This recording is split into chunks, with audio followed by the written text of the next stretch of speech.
Ladies and gentlemen, boys and girls of all ages, we are live with Is Your Six Covered. Appreciate you showing up. We've got some great people here. We're going to talk a little bit about Plus5 and the new tripod. We got Raimundo, better known as X-Ring, and I appreciate that. So let's get started. Let's have some fun. Patriots out there, Otter, Matt Cross, Jerry Parker. You guys are out of control. RTT Guns and Gear. Matt Cross gave Tennessee to buy a watch and be on time. Oh, man. Matt Cross, thank you, sir. Jerry Parker, what the hell?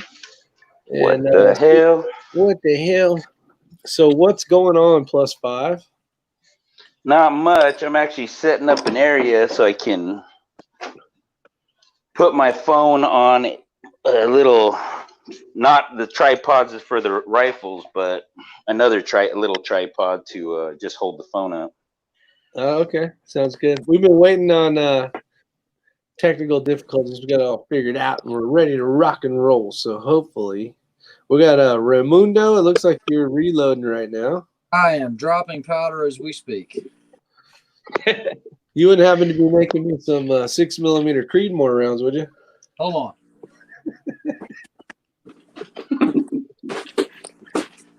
Did anybody say Lapua brass? Lapua. There's $200. Wait a minute. If you act now. And more Lapua brass. If you act now. Not only will we throw in free shipping. Oh shit! Damn. Wait. This guy started his own loading company, huh? Yeah. What's up, Crowderman? How you guys doing? Brandon Shane, 45 Auto, John Townley, Robert Appleby, Patriots out there. Appreciate you guys showing up. A lot of fun. RTT Guns and Gears out there. Just got done watching his video. What's up, guys? He went to range day and his damn AR broke, which sucks. Oh man, what broke? He didn't get too involved in it. I'm not sure something was wrong with it. I'm not sure. But it's broken. Kenny hasn't had his baby yet. I know, any day now. Yep. What's up, Matt Cross? I'm just going into the comments right now, so gonna have I'm gonna be a little delayed on that, but I will be going back and forth. Sounds good. Last one, Andy. Mario's out there. Andy's out there. Bolton Curious. So wow. All right, so Plus5, if you guys do not know, let's talk about the company name real quick. The company is actually labeled under Death Squad, but the way we have it spelled out is between the word death and squad is X, for maybe because of X-ring over here, you know. Oh, jeez. But yeah, the little X is a little symbol of a target. But so is it Death X Squad or is it DEX? Yeah, so if you pull it up on a website when it goes live, it's going to be Death X Squad in one word. Okay. Yeah, but when you read it, it looks like Death Squad, regardless. But and then the name of the tripod that we're going to be that we're coming out with, the one I'm going to be giving you hopefully before you go back, is called the Ace tripod. So kind of me and my stepdad went over it. He's a Marine Corps veteran, and it's called the ACE mainly because the ACE is an acronym. So it stands for Adapt, Conquer, and Evolve. And it's kind of just what we kind of wanted to call it, dude. I like playing cards, and I like gambling, and I like mashing the two together. So between the Death Squad and me and Ray like gambling too. It must be an Asian thing. It is, but I think it is. The whole idea of I can come up on shit, I think, is the Asian thing. That's it. Patriot says Ray got them ears lowered. Well, he doesn't even have ears. No, sir, I did not. Check it out. We got a bald guy in here. We got a freaking hippie, and then we got somewhere in the middle, I guess. So there we go. We got. I have to go Kojak, man, because I got my half white side is giving me the receding hairline now that I'm about to break 40. So, yeah. I have to just go Sally Savalas on that shit and just Kojak. There you go, And, Kojak, baby. That's the way to do it. Oh So yeah, man, it's low maintenance as hell. I'll tell you that. RTT had stuck case and his brace had broke. I saw the brace had broke. We got Ken out there. Man, We got Abigail. Sergeant Devil Dog is out there. Who did I miss? Anybody? Did I miss anybody? Bob Smith. Ken's out there. Lead Mine in 44. Conservative guy, Matt RTT. RTT. Yeah, I just saw. You know, speaking of him, I just saw the that stock the SBA stock he had break. I guess on him. He posted on it. You know how I have a lot of my followers on Instagram, so I follow him, and I don't follow many people, but I follow him, and yeah, he had a picture of it there, and I kind of was like, damn, dude, how does that? It's almost weird, like how it's broke. To tell you the truth. Yeah, it looks like it. It was hard to tell from the video, but I didn't see the Instagram pictures. But yeah, that sucks. Damn, making crappy material. Palmetto State Armory. I think who bought that? What's up, Bill Hooper? Patriots out there. What are you making, Ray? I know you're reloading, but what are you making? 6 Creedmoor. Nice. Abigail's got 2 holsters, new plate carrier, and a TLR1 HL. I like that light actually. That's a good. Yeah. Yeah. Nice. I actually don't know lights really well, just because the only thing I think, if I remember correctly, the only shit I was issued were Surefires, and that was really kind of like the only thing I got to play with. So I don't have nothing to judge against any. You know, like I've never had other brands to compare, so I don't even like throwing my opinion on lights out there. You know, other than a 4D mag light. You know, yeah, old school, the thumper, right? But yeah.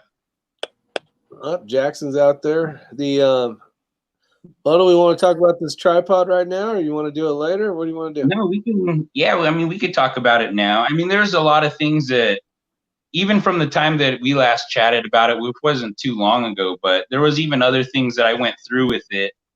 And well, one of the big things that me and my friends kind of came across was that when you have a bipod all the time and you're always using a bipod, which is common, you're not comparing it against any type of other stand, because it's not like you're going to sit there and use like a Cadwell lead sled or something. You know, it's like you're not sitting there going, all right, dude, let me see how this bipod is against a lead sled, you know, because obviously one's made to just sit there and hold the whole rifle so it doesn't move while you try to accurize it.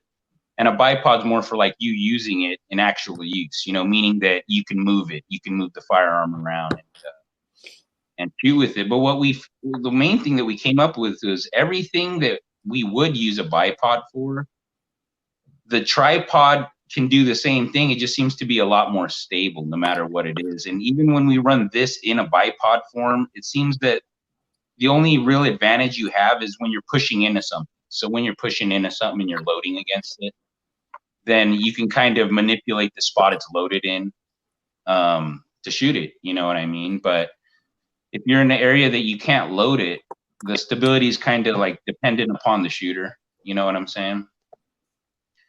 But yeah, we actually had the company I'm dealing with sent me another accessory. So here, I'll show you guys right here what it is. But it actually comes in real handy, because at first when he sent it, I was like, what am I going to do with this? And then we started playing with it.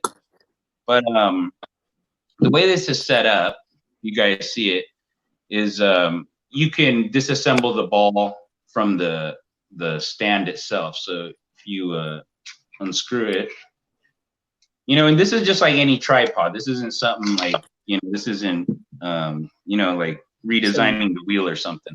Yeah. But what's cool is the company I'm dealing with sent me this guy right here. And what this is a center post column that extends. It's about, I don't know, where's my measuring tape at right now, but this extends, and the way it works is you would actually just thread this on to the tripod if you needed to. But it actually makes it where it can go up to, my buddy's 6'5", and you can crouch behind the tripod. So if you see how it's set up, you can actually crouch behind the tripod and sit Indian style comfortably. I'm not talking like you need to bend over or nothing. And it's sturdy. It's sturdy as hell. I mean, one of the rigs we put on this is 27 pounds, and it doesn't even move. But anyways, so the way it's set up now is it'll go all the way down to less than 5 inches, or all the way up to, and I'm going to pull it out right now because I'm curious at how high it'll go exactly. But it's a little accessory. I'm going to give it to Rick so he could take it with him to North Carolina and check that out too. So, sorry guys, just getting everything set up. I'm just gonna grab a yardstick real quick.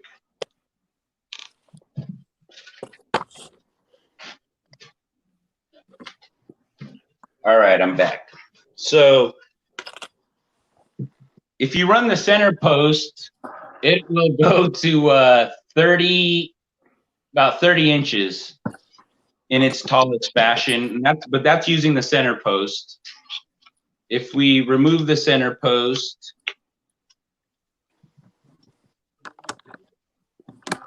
and so yeah, so what we're going to be doing is, for the cost of this, if it was really cheap or something, obviously I'd probably just include it, but it's not. So it's going to be a little accessory that if you want that center post, you can use it. I mean, you don't have to use it. There's no mandatory thing for it. Then without the center post, the tallest that it'll go is it will do 17 inches.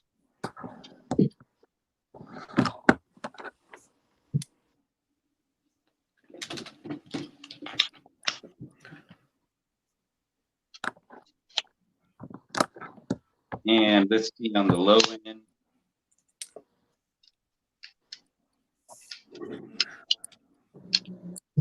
All right, and then set up like this, it's 5 1/4. So it has a big range of area that you can move it in. That you can't really. I mean, I haven't seen a tripod that's going to go from that low to that tall. Also, it's going to give you that stability, because the stability is kind of it's just so different, man. I mean, I hope when you guys get it, you see what I'm talking about. But it's kind of like being on a turret in a sense. I mean, I don't know how to explain it any better than that. It's like being on a turret. You don't really have as much of the.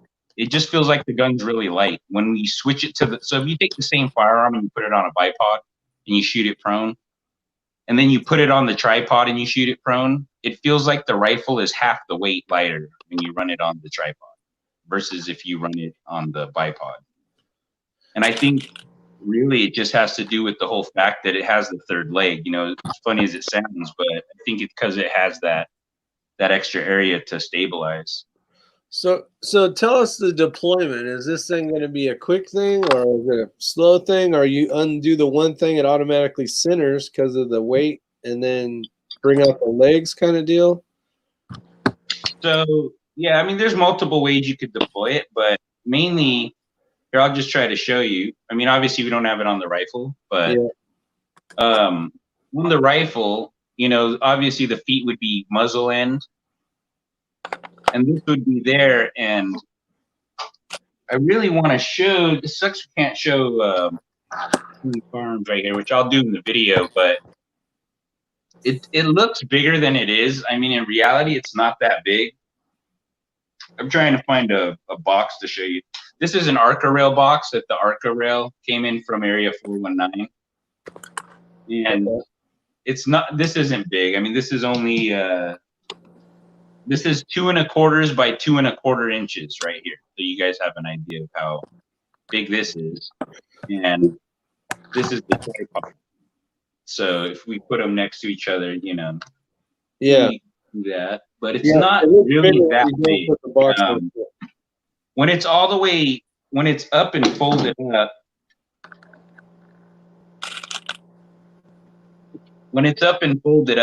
it's about 3 inches. So it's 3 inches from the mount where it's mounted at the rifle to the very bottom. Yeah. Is 3 inches. The other good thing is this is a newer ball head that they sent us, and I actually like this one a lot better. So this one you can actually move the knob. I don't know if the Really Right Stuff ones do that, because the one my buddy has is just an anvil. He has 2 anvils. He doesn't have actually their normal SOAR ball heads that they make. So I don't have nothing like that to compare it directly to. But with the knob, it's almost a ratcheting type. I don't know how you'd call that, but you tighten it like you tighten any knob. But if you want to use more force, or let's say you don't want to use this spot to undo it, you could just pull the knob out. It actually slides out, and you can move the knob wherever you want, and then it falls right back in. It's spring loaded, and then from there you can unscrew it. So you could actually put the knob here. You don't want the knob there, you can move it there. So you can preset it where you want it. Yeah, but what's nice is once you get to where it's nice and tensioned. So let's say you have it on the rifle, and where you just tightened it, the knob's down, right? You're like, obviously you don't want this to be on the bottom, so you could just move it up and out of the way. Yeah. You could also, if you need to get more force on it, that's what I use it for. Is so let's say you're tightening it, and you tightened it. Hold on, there we go. And you tightened it, but you're the angle you're at, maybe you're not getting the amount of force you want on it. Then you could just move it down or whatever, and then you get the most ergonomic to fit you for the way you want to tighten it. You know what I'm saying? Yeah. And the pan knob also does that on the top of the clamp. The pan knob comes out, does the exact same thing. So you can pull it out, turn it. The ball is loose right now. Also, the new coating that they sent, the last one I showed you guys had a very a shiny silver, almost a brilliant silver finish. Yeah. This one is like a smoked gray finish, because this is pretty much what they said the darkest they would do before they go to powder coating it. Or they don't. I don't guess they don't Cerakote, obviously, because it's a tripod company. But this is like a smoked gray color, which it looks really nice in person. The other thing too is good on the camera. The other one only had the ball lock at the top, so it was only split halfway down. And when we saw that they had these full split mounts, we've heard, and I've done some research, that this is a lot stronger of a clamp for the ball. So we actually went with this design. It's a lot beefier, as far as the way it looks overall compared to the other one I showed you guys. I'm still trying to figure out a good way, and there's not really many, to try to solve Ray's issue when Ray was talking about the hardware coming loose. Oh, yeah. And the main reason that was because I took everything apart and I started to research what we could do with that. And I have some ideas of what to do, but they're not necessarily good looking ideas, and that kind of sucks. But the reason these bolts, I found out, always come out regardless is because these same bolts that hold these legs on, they're the tensioning bolts.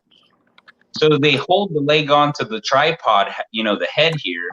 But at the same time, depending on how tight these bolts are, is how good the leg gets to move. If you loosen the bolts up a little bit more, the leg moves more freely. You know what I'm saying? And if you run them too tight, the leg won't move at all. You could actually tighten it to where the leg will not move. Like I'm talking bolted together.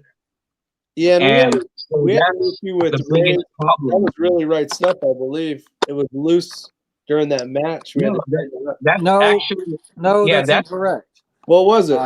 That was the Night Force one that I told you to tighten up. Night Force, yeah. Okay. Yeah, the Really Right Stuff, I haven't had it loosened. The only other thing, and you might be getting ready to talk about this +5, was water on the pinch collar. Does it spin on you? Have you had a chance to try it? So yeah, I did get to try it, but the way I tried it might not be the methods that you try it out. So what I did with it was I had the other one. I haven't had this one because this one just showed. About 5 of them just showed up, and I got a bunch of them at the engraver trying to deal with how thick the coating is and if we're going to end up laser engraving the ball head or not. But I submerged this. So I had a bucket, you know, like a Home Depot bucket, and I Yeah. had it submerged. Yeah, I had it submerged in the bucket for an hour, and then I went and played with it underwater. And all I did was I have a little piece of rail. It's like 5 inches of Arca. So I literally had it clamped in under. This is all underwater, and try to move the ball head. If you tighten it to the maximum, like pretty much as you could tighten it, I guess, it doesn't move. It doesn't do anything weird and funny. The thing though that I'm wondering if the fact that, because that's just sitting there in water, you know, there's not really like recoil hitting the tripod, you know what I'm saying? And if you can imagine, this is what my theory is I have a feeling that if you look up here, like on the ball head, you can see how there's like a valley between the ball and the clamping cup. Yeah. That's an area that water can sit in, like literally like sit in on top, fall in, do all that nice stuff. But what I'm wondering is if it's just sitting in there and you squeeze it, if it just is squeezing it out so it can't make room for any water fitting in there. But when you shoot it, so let's say you got water there, you're firing the rifle. I'm wondering if the recoil, the shock of the recoil is just enough to move the insides, you know, or just shake the stuff enough to let water constantly go into somewhere or something like that. Because when I used it, knock it out of there. Well, when I did, see, that's the thing is with the legs, there's ways to drain most things. You know, for most things, there's ways to drain it. I would probably have to go like either talk or hire some type of, you know, a mechanical engineer to figure out how to redesign the ball head where it has a channel to somehow remove liquid. And that's where I think the problem lies with the ball head itself, because when they put it together, from what I've seen, they pretty much spread it open. So they spread this open kind of past anything that we would do. It's whatever the manufacturer, they have like a certain amount of a gauge thickness that they open it. They drop in the cassette with the ball, and then they pull out the wedge. They have a wedge that goes in here. They pull the wedge out, then they put in the hardware and tighten it all back.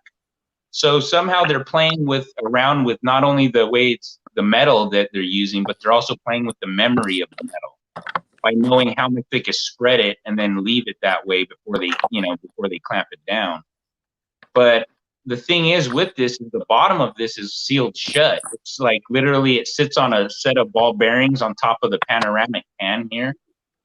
And I don't really see a way that they could get water out of that. You know, like the way it's set up is it's all bolted as a cup. It's like a cup on the bottom of the ball head. Yeah. So there would have to be a way that it can and spin, but still release moisture, you know? So I don't know how they can do that, or if, you know, if it's only, you know, certain ones that have done that, or it's a certain design that does that. But I would honestly have to say that, like, not saying trial by fire, but almost in that sense where I'd almost have to be like, all right, you take that and you guys go shoot in a storm. You know what I mean? Like literally. Yeah. And see what happens. Yeah, it rains every day, so it don't matter. Yeah, so you guys would be good. For me, I'd have to like stare at the clouds for a good 2 months before, you know. 2 months? The rain dance. Shit, longer than that. Yeah, so I'm trying to think of what some other cool features were. Oh, so we had ran this up on a hill, and at first, I'm not gonna lie to you guys, I wasn't sure how you would benefit from having a pan here and a pan here. I honestly, when I got into this whole thing, I thought if you locked the pan here, or they offered another clamp without the pan, but it was the same price. So I was like, okay, so you're gonna tell me you offer the same clamp without the pan feature for the same price? Like, you might as well give me the pan feature if that's the case. So it might seem at first like if you have them in this aspect right here, you see how they're one, like it's literally, you know, I'll line it up better, but you see how it's like right cylindrically, it's all on the same core right here. Yeah. So if you loosen the pan, you have the ball head that's, you know, you see how you got the ball head spinning right there, okay? You can lock that down, and this is just like any tripod. You loosen the top one. want to get it lined up so it looks all the same. But then you loosen this one. Now you can see you have the top spinning, right? So at first it seems like it doesn't make sense, because meaning that you'd only want one or the other, because they both, if they're sitting on the same cylindrical, let's say, axis right here, you know, you could turn the top one, you could turn the bottom one, but at the same time, they're just both doing the same thing because they're on the same area. Yeah. Now, where things get interesting, though, is when you actually loosen the ball and you drop the ball down. So now you're angling down, you're shooting downward, or you can, I mean, this would work the same with shooting up. But what's funny is now that it's aimed that way, if you loosen this pan, okay, this is actually going to sweep. If you could see it, it sweeps it in this almost an arc, a circular arc that goes around like this. Yeah, okay? like down a canyon or up a canyon or something. Yeah. But what's weird is if you lock that pan down, so now it's still at this angle, and you undo the upper pan, the rifle actually pans in a straight line again. So if you can imagine the muzzle going down here, you see how the rifle is panning straight. Yeah. Now, if I lock it here, though, let's say that, you know, I literally lock it down right there, and then we loosen the bottom one, you can see the difference in the head movement. You see how you see how it spins differently now? And that actually makes a big difference, because one of them allows the rifle to keep going on a straight arc. So literally left to right is all straight. When you loosen the bottom one, what happens is it turns it into this sweep motion, because it's panning off the center, off the bottom core. So there's two different ways to pan with this, which I think is really interesting. I think most people are just going to pick what they like best and leave it. Another thing is that there's a mount right here. I don't know what other companies are doing, but there's a I think it's a 3/8 inch threaded mount here, like a brass boss. But I also have a cell phone. It's like a set of hand tightened. It's pretty cool looking. It's made of billet, but it threads into here. And what it'll do is it's going to come off of the tripod, and it'll hold your cell phone up next to it. So you could actually have your ballistic app or what have you on the phone, or you could just turn on video and have it record while you're shooting. So that's another little accessory that we have coming also. The other thing too is we found is that they make, they look really similar to them, man. I'm not going to lie. I think they almost make them for everybody, but have you guys seen the rock feet that they sell for like really right stuff? They have what they call rock claws. Yeah, like a claw. So yeah, we're going to offer those too. Our manufacturer makes them, so we're going to offer those also. You know, they're going to be not the price of really right stuff. The really right stuff wants, I think it's like $35 for 1 foot. So we're going to probably sell like maybe $40. You get the whole set of 3. You know what I'm saying? Yeah. But yeah, I mean, really the biggest attributes with this thing that make it kind of funny is that when you start going tall, so this is another issue we had with the bipod that we just couldn't have with this because it wouldn't allow it, is if you guys ever ran a bipod like really tall, you'll notice that if you start going above like, I don't know, 9 inches, your rifle looks like it's sitting, you know, let me show a different angle, but if this is the muzzle up here, it looks like your rifle's sitting like that when it's at rest. Yep. Sitting on a tall bipod. I mean, some are taller, it looks more funny.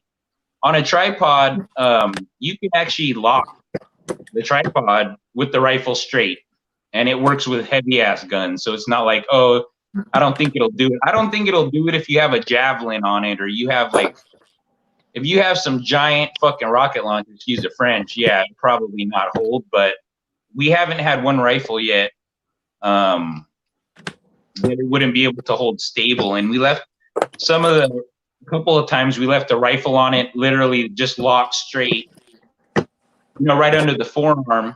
And we left it there for like an hour and a half in the hot sun while we were just hanging out and talking shit the whole time. And then you come back to it. Are we talking like this? Oh, I can't. Hold on.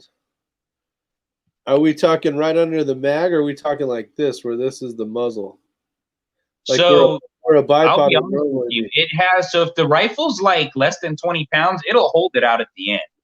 But what's really funny about it is when you try to run this as a bipod, so meaning as a bipod, meaning toward the end of the forearm. You know, if you have a bipod, typically you put it toward the end. Yeah. You know, that's, I'm not saying you always do and it'll always be that way, but I'm saying in general, if you're shooting prone, 9 out of 10, the bipod is toward the very end of that handguard or the forend or whatever.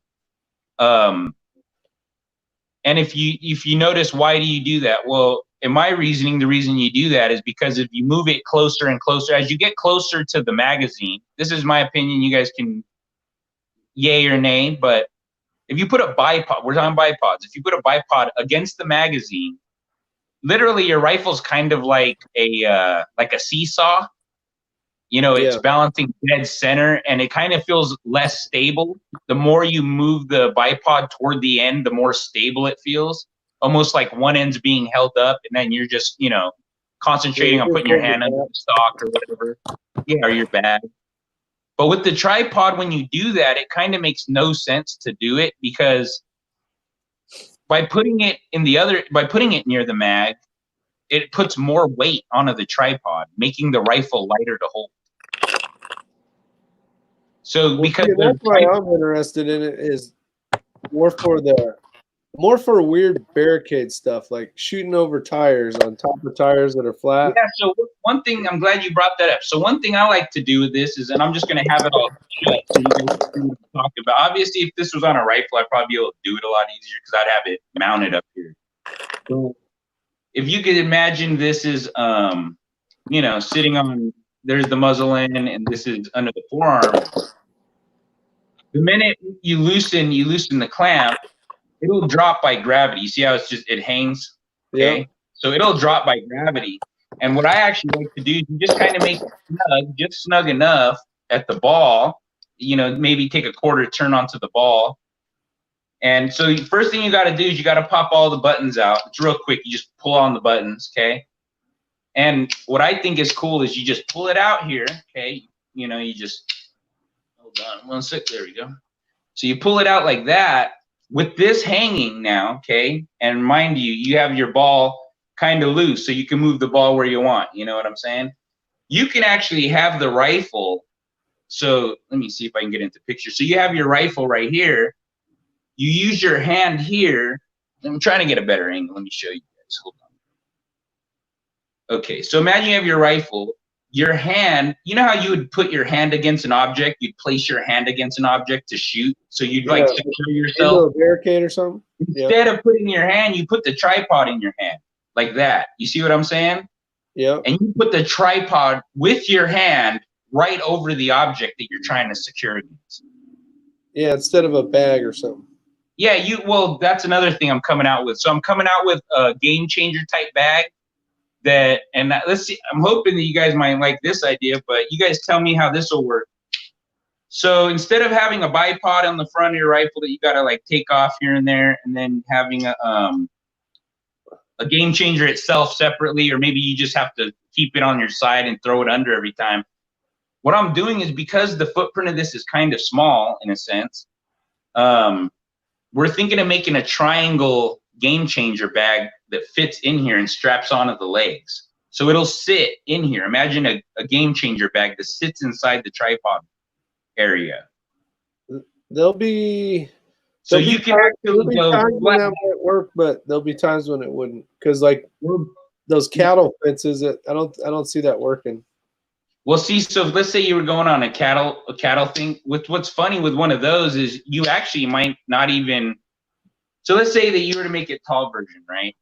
The bag itself would be wedged into here. So you would literally place this with the bag, you know what I'm saying, onto the fence. Yeah, but you have to go in between each one, and it's like 10 inches.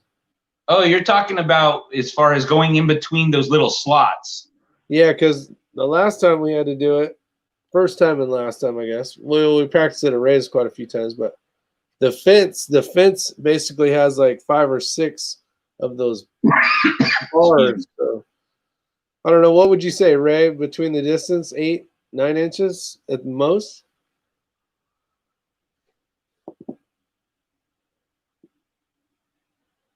Sorry. Yes, something like that. I forgot it was muted. No problem. Yeah, so I can see that. I mean, there's definitely a lot of bonuses to the tripod idea. But I think like in that aspect, I don't know, that bag. The one thing I hated was it always seemed like I either needed the bipod or the bag, and I would have them both on there until I got to the stage to figure out what's what. But you can't rest the gun if, say, you're not going to use the bipod. You can't throw it in the dirt with the bag on it because it won't sit there unless you put it up against the bush or something. It's probably going to fall over compared to like having the bipod. So that was one of the things, like using the bag. If you know you're going to use the bag, you still had to have the bipod on until it was time for you to shoot. Yeah, and we all did that. And what we did is, as soon as you walked up to the stage to start, you just flicked the switch, let it fall to the ground, and with the quick release. And then when you got done with the stage, you just snapped it back on. That's what everyone did on my squad. You mean with the bag going between the bag and the bipod? Is that what you're talking about, or? Yeah, but between the two, yeah. You had to use some type of bipod just to keep the gun from falling over when you. Oh, I see what you're saying. Just to keep it there, like to keep it upright. Yeah, just to keep it, because everything's in the dirt, so you're basically putting your rifle in the dirt. So you had to use the bipod. Yeah, just to keep it from falling over. So I'm curious, out of curiosity, but so if you have, I seen how big the slots are. I mean, I'm not in person, but I seen them on your guys' videos when you guys were shooting through the cattle fences. Yeah. I am kind of curious though, is how would this? So let's say you had to go shove it through the hole, right? I'm kind of curious on how would it work if you actually had it set up where it's like, where you have it set up like this. So you would have, let me see if I could show you guys. See, honestly, with the cattle fence, I would not run that at all. So you have it set where it's like this. So these two legs sit on the, like that. And then the rifle's back there. You see, it's probably like 3 inches. Is that still too tall? Is it just too tall? Not now, not the way you're doing it. I think, I would assume it would work depending on how tall your optic is, but that might work. I don't know. That's what I'm wondering, man, because like I said, it's still, what kind of trips me out still is that, like, one of the things that the hardest thing to keep figuring out what this is so good for or what it's not is because for how many years we've all just used bipods. That's like the thing of the, it's like, well, if you're not using a stand-up tripod, it's bipod. It was almost like that's the other thing, it's like without it, you'd be, you know what I'm saying though? It's almost like it's like trying to say you're trying to get in precision shooting and you're going to do it only on iron sights. And we're not talking about like an F-class guy who has special iron sights or something. We're talking, he wants to use flip up Troy Industry sights on, 1,000-yard shot. Like, it's not happening. What? But that's normal. But what I think, for Ray. But what I'm trying to say is that, like, so with the bipod, we're always stuck with this, what can we use a bipod for? It's like, how many things can we use it for? We wedge it against this, wedge it against that, fold the legs up, slide it back, use it as a barricade stop. At a certain point, you got the housing of the bipod, the center where everything's mounted. The legs are mounted, that main, the housing, if you will, of the bipod. Other than that, you just got 2 legs. The legs can do anything they want, whether you get to the sky or you get to a Harris, But at the end of the day, it's kind of the big thing that none of those have is they don't run a ball head. So they can't take that pod and go, fuck it, let me go, full on like this, some odd angle. Do you know what I'm saying? Like there's only, it's just kind of weird, man. And I think that people, if you just played around, like I'm not even lying. If you just let's say you took a bipod. Here's a funny thing. I've never tried it. But I have a feeling that if you took, like, Ray took his Anvil 30 ball head and put a bipod on the bottom, you'd be amazed at what that bipod could do. Just because of the amount of angles, the amount of positions you could lock the 2 legs in. Because once you get the legs out, we're not talking just this with the legs and just going out wide. I'm talking like you can go in any direction. any, you can go to any camber, any offset. I mean, it's kind of a joke just by having the ball head alone, just by using the ball head alone. Yeah. And I noticed that. No, that makes plenty of sense. My only concern would be and I'm sure Ramsey Country and Kenny and all these other guys can chime in. When you're moving quickly, you're really loading that bipod pretty hard. I want to know, and I won't know this until I do it. You take a 20-pound rifle, you throw it through a cattle gate, and all of a sudden now that ball head gives or lets it rotate. Now you've got an issue. So that's going to lead me to my next question, +5, is, are there any of the turn screws that lock, is there any plastic on them whatsoever? On the turn screws, you're talking about the ones for the ball head or the? Yes. For the ball head? The ball head, yes. So when I took this mechanism apart, there's no plastic in here. So it's got a steel screw. These are billet aluminum, the knobs. Yeah. And then the only thing I could find really is this rubber O-ring. That was the only thing not metal. Okay. Yeah. I do know that just like the really right stuff ones, that inside of the ball head, though, there is a plastic sleeve that sits around the ball between the billet body. Yeah. They all have that. The really right stuff my buddy has that also. So I know that that's not something that, someone make the billet sleeve or something like that. But my main concern was when you were saying the whole thing about, like, you're positioning it up and, like, when you're loading it with 20 pounds, what does it do? Well, I wanted to kind of refrain a couple of things that I said last time, which was when you run this, so this is a tripod, okay? When you run it in bipod form, okay, as long as it's loaded, it works well, okay? We've done it. Matter of fact, I'll show you a new position that we figured out how, and it works probably better than what I was thinking, but you see how when it's folded up like this, and it's folded into a slot on the ball head that has a, okay? Once you spin it that direction, it's locked in there. You can't, that's locked together. So you can't, it's locked that way. And other than the only reason you would tighten the knob is just because you don't want the ball to come back out on you like that. You know what I'm saying? But if you lock it and it sits here mechanically, this right here to the shaft, let me see if I can show you. Yeah, so the bottom of the cup to the shaft lock into each other, okay? What happens is then at that point, you can loosen the pan, and then you can turn the legs so that two of the legs sit down.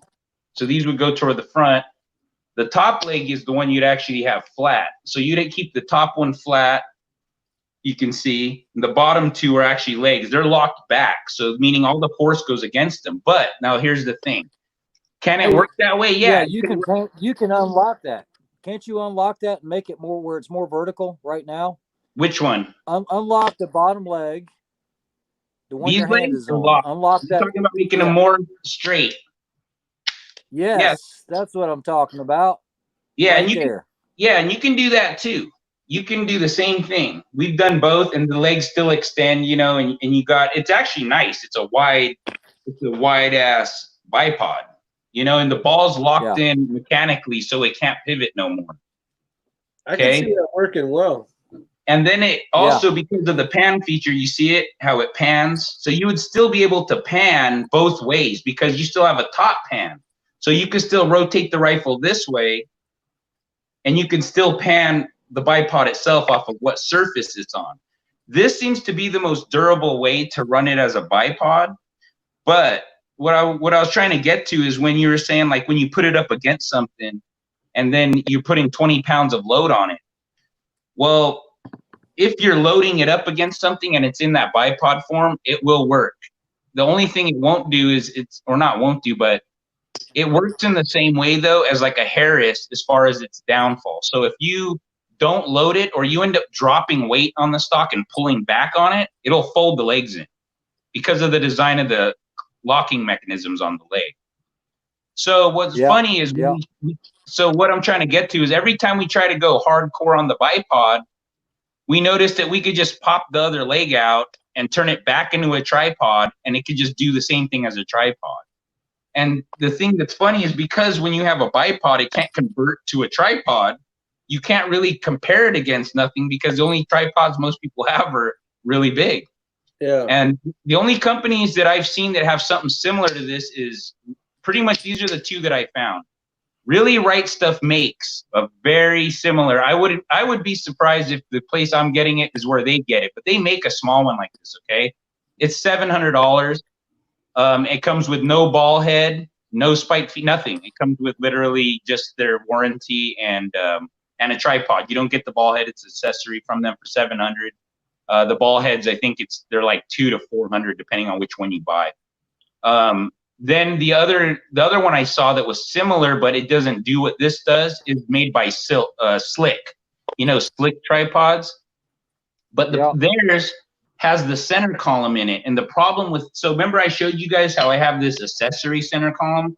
Now I'm going to say why this is good, because with this one, you can still go all the way flat with the legs.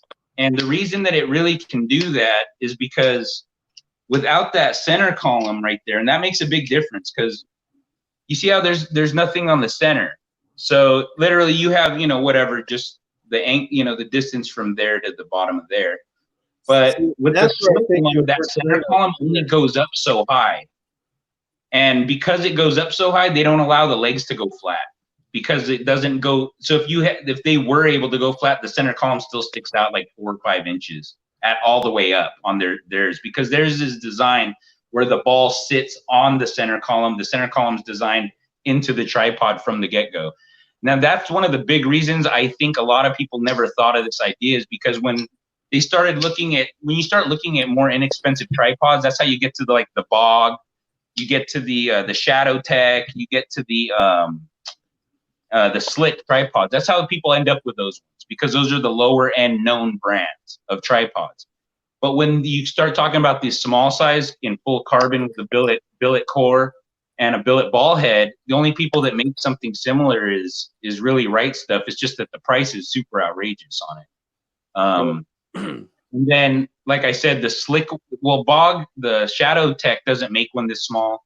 And then the Slick one, they make one this small. It just doesn't go as low. It doesn't have this thick of a ball head. The ball head they have on it is a 20 millimeter. This is a 30 millimeter ball.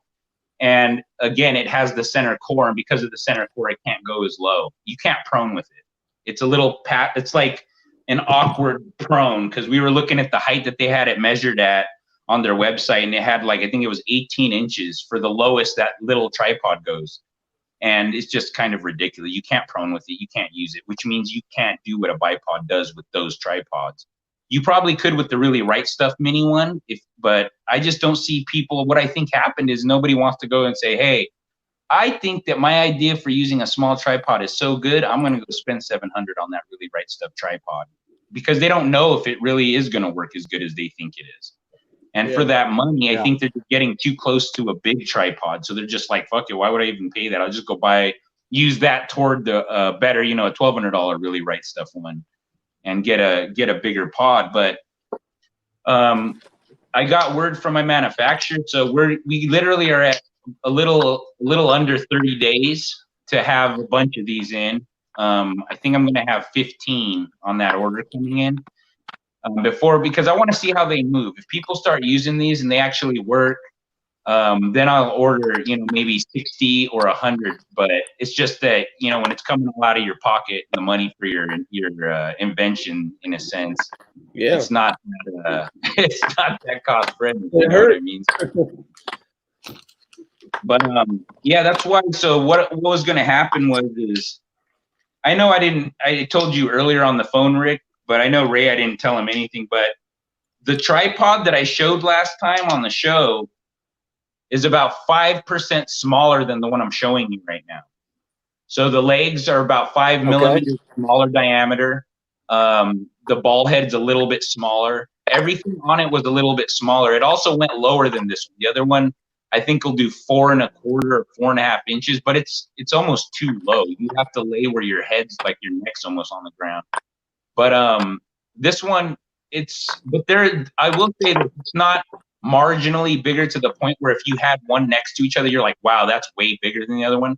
It took me about 20 minutes to realize that this one, the production version that was sent to me, was actually bigger than the one we had originally from them, because I put it next to it. I put it right next to the other one, and my son walked by it and goes, "Dad," he goes, "did you notice that the legs are a little bit thicker on the other one, the new one that came?" And I said, "No, I didn't." And I walked down and looked at them, and I was like, "Oh my God, it is. They're just a little bit bigger."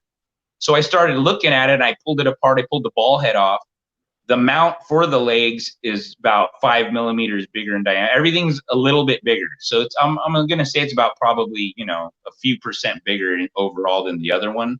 But it's what makes it, it's actually more robust than the other one in a sense, just because of the differences in what we have on this one. But yeah, this is the one I'm going to try to get over to Rick, and then you guys can just go play around with it or whatever. When the production ones come in, as far as, because when the boxes come in, I have boxes and stickers, and they're going to come wrapped. So for the first 10, when we sell the first 10, what I'm doing is I'm actually going to include for free the center column. So the carbon fiber center column that goes, and just so you guys have an idea, it's 13 inches fully stretched. So it adds 13 inches to the height of that tripod. And at its low setting, it's still adding 8 inches. So it adds 8 to 13 inches of extra height to the tripod. That's if you want to shoot crouched. It's mainly for shooting crouched. If you want to sit Indian style and shoot. But this we're going to sell on the website for $50 for this little dude. It's full dry carbon, Torca carbon, billet ends with stainless steel hardware. And so this is going to be a $50 accessory. But for the first 10 that we sell, we are going to throw it in to the tripod package. So you're going to get the accessory, center column. We're also having towels done right now. So you can imagine little 18-inch by 11-inch rally towels that say Death Squad on them. And so those are also going to come. The tripod's going to come in a nice box, a mailer box. So it's kind of like a scope box where you have the front panel folds open to show you the tripod. And then it's going to sit wrapped in a towel inside of the package. It's also going to come with the hex keys required for the hardware on it, a carabiner. It also comes with a gravity D-ring. That's what they called it. I don't know what you call it, but it threads into the bottom of the pod, and it has a D-ring on it, so you can hang something off the middle if you want to hang something to see where the gravity's pulling or whatever. Or if you just want to, hang something off of it for whatever reason. Makes it more stable too. Yeah, so exactly. That was another reason. So, but that comes with it. So it comes with the D-ring bolt. It'll come with, it comes with the spike feet, comes with the hex keys, comes with a sticker, comes with a rally towel. So the towel's really, so once you get done setting it up, you can wipe your hands off and just have something to, I think free shit's nice, if it's something that people would use, that was the thing, is my stepdad's like, what do you want to do? You want to put a keychain and a pen? And I'm like, yeah, no, I'm not big on shit like that. I'm like, give me a towel, dude. Give me something that's like functional, So he was, yeah, I mean, it costs us like $3 each, man. But when you're buying like 1,000 of them, dude, that shit ain't cheap, dude. So with the minimum order, I think it was $500 for that thing, but it's worth it for what we got, for what the amount we had to buy of these from the manufacturer with what's included. We were able to give a nice package. So that the other thing too is because me and my stepdad, this is kind of our first business venture. He does stocks and shit like that. He's been doing that the last 10 years. But one thing we agreed that we had in common was when we buy something, it doesn't matter what it is, but when you buy something, I kind of do like having a nice box. I kind of like having nice stuff included in it, and I kind of like having a nice warranty. So what we're going to do with this is we are going to change the warranty from that 10-year I told you about, which is actually what the manufacturer offers us. So they're offering us a 10-year warranty on the product, okay? But we are going to change it to a limited lifetime warranty. We're going to try to do the Vortex warranty. So if something's wrong with this or you have an issue with it, just send it back in. We'll either fix it, repair it, or send you a new one. And that's for the life of the tripod. All right, let's get to some questions real quick. We got a lot of questions right here. Yeah, shoot them out. So RTT Guns and Gear, a buddy of mine named Matt, says, what is the website? The website's Death X Squad, but that's going to go live in 2 weeks. So we didn't want to put anything up until the product is physically in our hands because it just doesn't make sense. Okay. You know. Yeah, and I mean mainly the reason I wanted to get you one now. The reason I'm trying to get you one so that you and Ray can have one to play with is really to give me the input, the feedback, but also because I would like to have that information before I start selling them. You know what I mean? So, you know, regardless, they are still coming in that same time frame. So it's not like, hey, if you don't let me know, it's like they're still coming, and we're still opening the website. We're looking exactly at about 30 days when everything goes live. The price of the tripod that we're trying to do, and I want to know what you guys think. So if your viewers could let me know. My stepdad and me were kind of on the fence because of obviously people that live in, let's say, New Jersey or Maryland, or, you know, we're in California. So obviously we got to ship this stuff everywhere. Mm-hmm. And we personally like shipping stuff with quote free shipping. Okay. But shipping costs money regardless. So what we're wondering is, would you guys rather see the tripod, just how I told you it comes with what it comes with, for $250 and then you pay for shipping? Or would you rather have it for $259.95 or whatever you guys want to say, and that includes shipping to the lower 48 states? So that's up to you guys. I'll tell you the truth. It costs us about $17 each to ship this. So now, the feet that's the priority. That's priority, you know. So like 3 days or less. You know what I'm saying? Was it $50 for 3 spikes? For which one? For the spikes. The spikes are included with all the tripods. Oh, it is included. Okay. They're included. They're not additional. The only thing additional that we're going to sell in the accessory page, like I said, is the cell phone mount. So it's a billet cell phone mount that's you can articulate it by loosening it. Mm-hmm. That holds a cell phone on it. Then we have a bigger ball head coming. It's just a bigger ball head, just in case you want to run a lot more shit on it, because we seen I don't know. There's a guy we seen, and he was talking about, hey, I might run an extra rail off of it and then have it holding my spotting scope and holding other shit. And we were like, oh shit. So we're thinking about coming out with another ball. But really the accessories that we have, there's only 3. It's really the carbon fiber center column, the telescoping center column. It's the cell phone mount that screws into the tripod base. And then it's going to be the rock feet. The rock feet are not the spikes. The spikes are spikes. Matter of fact, here, I'll show you the spike. But the rock feet are like the stainless steel cups. They look like a cup with like little toes cut out of it. And these are the little spike feet right here, if you guys can see. Those are the ones that come with it, right? Yeah, these are the ones that come with it. They got a hole in them. They're stainless steel. They have a hole for the, your Allen key to go through to tighten. And they just tighten until the rubber O-ring seats. And once it seats, the rubber O-ring holds it tight. Those are the ones that work really well on car hoods, right? And then it comes with a carabiner, a billet carabiner with the D-ring bolt. So this is what screws into the bottom of the tripod. And then you're gonna get it. So I heard $250. Yeah. So would you rather it be $250 plus shipping, or $260 and it includes shipping in the lower 48 states? And that's priority shipping, 3 days or less. How much does it weigh? The whole package, so the box and everything, the closest that we've got as far as No, we don't care about the box. How much does it weigh? Does this weigh? Yeah. This is 18 ounces. So it's a little over a pound. I think it's 16 ounces is a pound or something like that. Okay. Yeah. Hit all these questions.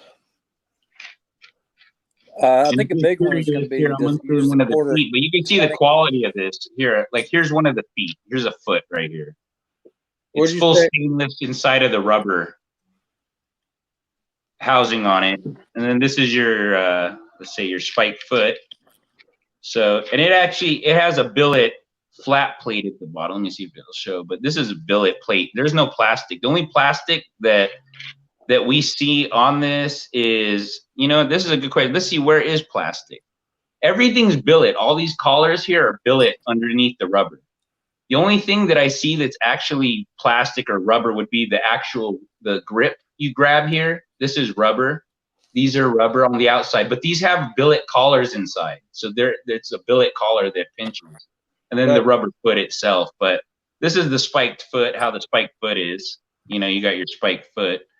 But then we got the rock claws coming, but the rock claws aren't included just because of the price they're charging us. Philo says it looks like you already sold 10. He's laughing. You know what? I wish I did, but what I was thinking. Huh? Go ahead, Ray. Does it use the quarter? Does it use the quarter 20 thread for the ball head? So it has both. It has quarter 20 and 3/8. I'll show you how that works. It's a lot of. I think the really right stuff might have that too, but you see how it has one. There's like an outer threaded, and then you see how I push it down. There's another bolt inside. Oh wow! Yep. You see that? That's nice. And it's spring loaded. Actually, what's cool is the piece they sent me, the center column piece, also has that same feature on it. So that's badass. You see how it has one size, and then you push it in, and it shows you the center core. There's like another bolt in there, so that's the quarter 20.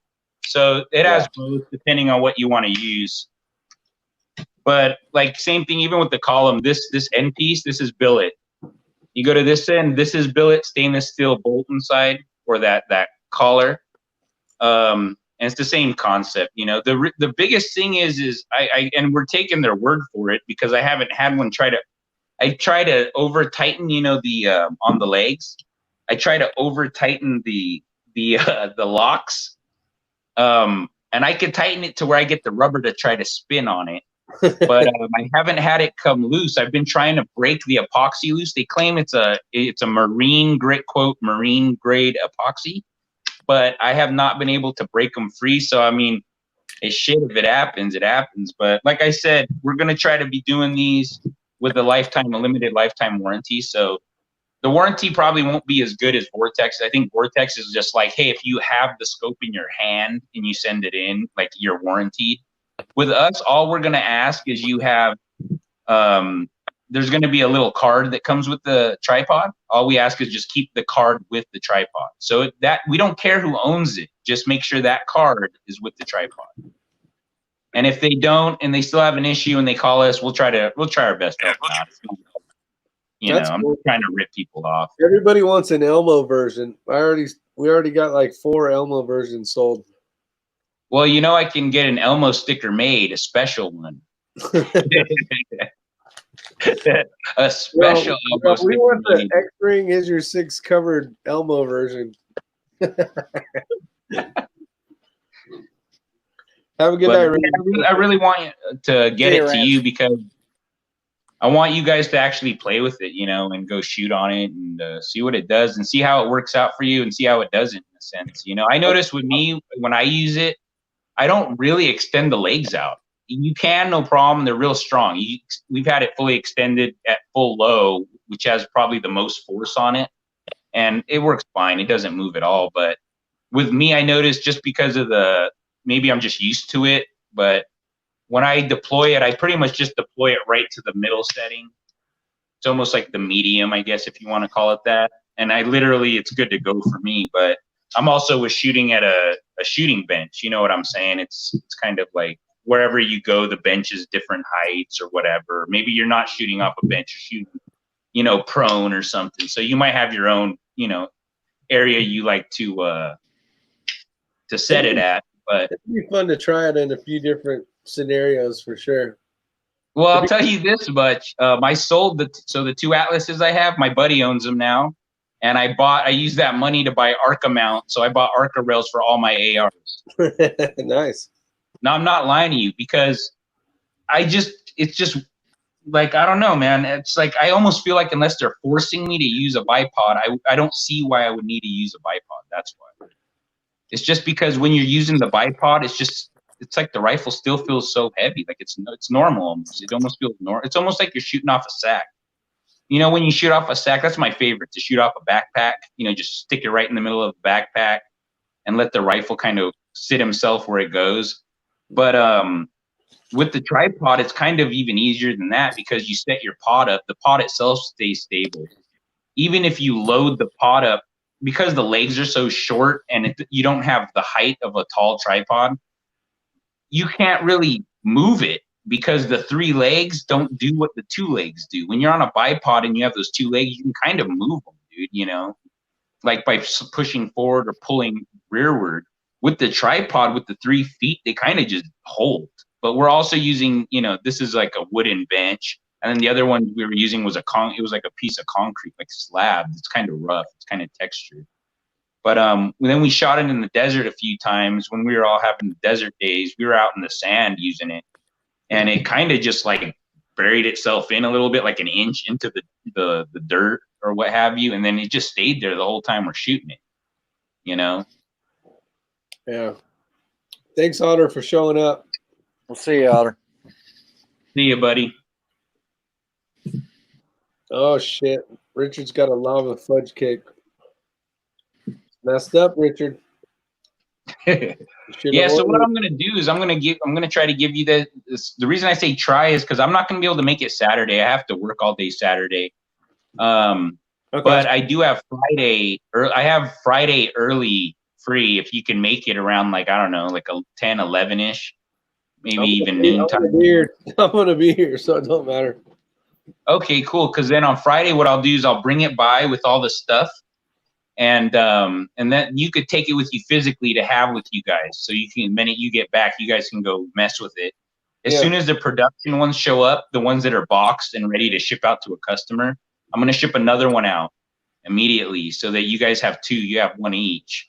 You know what I'm saying? And then I think I'm sending one also. I think I told Eagle Eye that I'm going to send him one because he says he would like to try it, not just on his videos, but he wanted to try to use it in a match or whatever. I says, hey, you know, I don't really care. You're a good guy. I think that'll sound good. He's got one coming up. Yeah, I mean, I would say that the biggest thing that I'm still curious of with this is really trying to hard use it on like an AR more than a precision rifle, because I know the precision rifle's heavier. I get that. But I have a feeling that guys with ARs are going to kind of be more abusive on it just because of their nature, you know? And I'm kind of curious if using it on an AR is I don't know. I have a feeling because the guys that I know that have precision rifles, they just take better care of their shit. And then the guys that I have that they'll have like 2 ARs, stock ARs, and I'm not talking shit, but they'll literally just kind of bang all their shit around because they have more of like I don't know, like a G.I. Joe mentality where they're just like, it's a battle rifle, it's a combat rifle. I'm just going to fucking put it in the corner of my room and leave it, you know, type of mindset. Yeah. So I'm not sure with those guys versus the precision world, but yeah, it's really weird, man. Like with this, the one thing that really got me, to tell you the truth, is that whole thing I was showing you where when you deploy it, you put your hand around the tripod base to find where you want to stick it onto an object. Uh-huh. It's kind of cool, man. It's kind of like putting your hand on something to lock it there, but because the tripod's in your hand, the minute you lock the tripod against the surface and your hand's still on it like this, and you have the rifle sitting up on the ball, it's kind of like you have this robotic hand. I don't know how to explain it. It's like having a mechanical hand holding down the rifle to shoot it. And it's real weird because of the ball. You can literally stick that thing anywhere your hand goes. I mean, if your hand wants to go, you know, contour to this, the whole tripod is contoured that way. You know what I'm saying? Like where you push the whole thing on. And what's weird too is by opening the legs, you can make the pod flat. Again, it's only so wide, but when you don't go flat, it actually gives you a good cup. You know, this is, I think, the medium setting. And if you look at it, I mean, the shape, you know, you can cup it over a lot of objects, you know, with this shape here. And then if you have to go narrow and you end up going taller to the narrow thing, and it's kind of funny, man, because of being around tripods. It's like holding this little like Christmas version of a big one, you know. But if you this is the tall setting. So if you look at it like this is the tall setting, and even at the tall setting, you know, between the legs, we're still getting, you know, it's like 7 inches squared. So it's 7 inches between like here to here, 7 inches, 7 inches, 7 inches, you know, and that's on the tall setting. But yeah, I mean, I can't wait to get it to you, you know, so you guys can try it out. Yeah, it'll be fun. Yeah, absolutely. It'll be fun. All right, what else is going on? Ray, you got any questions for +5? No, just can't wait to try it out. See how versatile it is, and go from there. Yeah. So I'll see you then I'll text you tomorrow night, but I'll be there like probably, I don't know, let's say 11 o'clock on, or wait, you know what, let me see. I'll try to be there around 10 o'clock in the morning. Okay. If that's cool. Yeah, because I have to work at like 2 o'clock. I won't be able to hang out very long, but yeah, no big deal. No, we don't. Yeah, I was going to say, I don't need to do like, last time was cool though. You showed me around and we checked out shit, but yeah, really, this one we can make it short and sweet, like a 30-minute, you know, whatever. But really, because at first I wasn't going to. I'm still not sure. I might bring the new rifle I got, but the only reason I wasn't going to, I wasn't sure. It's up to you, is because I didn't know if there's going to be a place I could show you how to, you know, how the tripod works with the rifle in front of you. You know what I'm saying? Whereas obviously, if we're out at the gas station, I could show you the tripod all, you know, no one's going to think. Yeah, I would skip that part. I would skip that part because that'll just get us in trouble. No, that's what I'm saying. So yeah, and I'll have a chance to mess with it once we get home, so I can always call. Yeah, I mean, real talk, it works best mounted as a tripod, like you would use a tripod, you know. So can you mount it to the end of the forearm like a bipod? Yeah, you can. Will it lock and hold the rifle out like that? Yeah, it can. I'm not lying to you. If you tighten the ball tight enough, it will hold it out vertical. I mean, we're talking a 15-pound rifle, you know, maybe heavier than that. It might start to, you know, try to droop or something. But if you use it like a tripod and you keep it at least toward it doesn't have to be against the magazine at all, but I'm just saying like where you would normally put a tripod. If you know, that area that you would normally mount a tripod, it balances just the same. So it's just like if you imagine on a big tripod, you put your rifle on it, you start, you know how you tilt it down and all of a sudden it balances that much better because of where the weight's pulling on the ball. It's the same thing on this tripod. So if you put this near the mag and you lock it straight, it'll lock there, it'll stay there all day and it's not going to work its way loose. But the minute you tilt the muzzle down, you'll notice that it feels like it's like all perfectly balanced on the ball, you know, where it feels almost like the clamp doesn't have to, like the locking part of the mechanism of the ball barely has to be tightened to hold the rifle once it's angled like that. So it has to do with weight and the balance of the weight on the ball. But yeah, that's pretty much it. I mean, everything else I'll pretty much show you in person, just because I'd like to show you physically what I'm talking about. You know what I mean? Yeah. And don't put a bunch of gunpowder on it, like Tim Davis said, because they have to drag it through TSA. Alarms and shit will go off. It'll be this like one's actually this one you're getting is brand new, man. So this isn't the other ones that I have. The other ones I have, one's on the way to the sandbox. My friends have them, and I have one. But they were all the hair smaller version. This is the first production one that we received. So I used it really to get box measurements and stuff like that. You know, obviously I overlooked everything and I've been playing with it for 2 days. But what I'm saying is that you're going to pretty much, you're getting a brand new one, you know, it's just not coming in the box. And then when the other ones get here, I'm going to ship another brand new one so that you guys can figure out if Ray wants to, I don't give a shit. It's up to you guys, but you guys will both have one. You know what I mean? And I guarantee really cool, that even very gracious. No, you're welcome, man. I appreciate it. Well, you guys always help me out, man. And when I got on with you guys, even in the beginning, I had a lot of basic questions that I didn't even know. And you guys are really quick to either answer my comments or to reply to me. And that type of stuff means a lot, to tell you the truth. You know what I mean?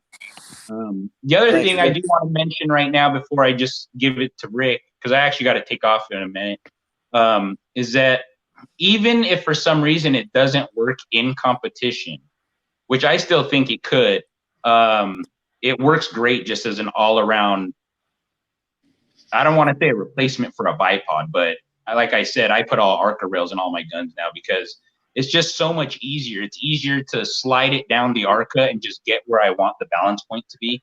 It's also the coolest part about that.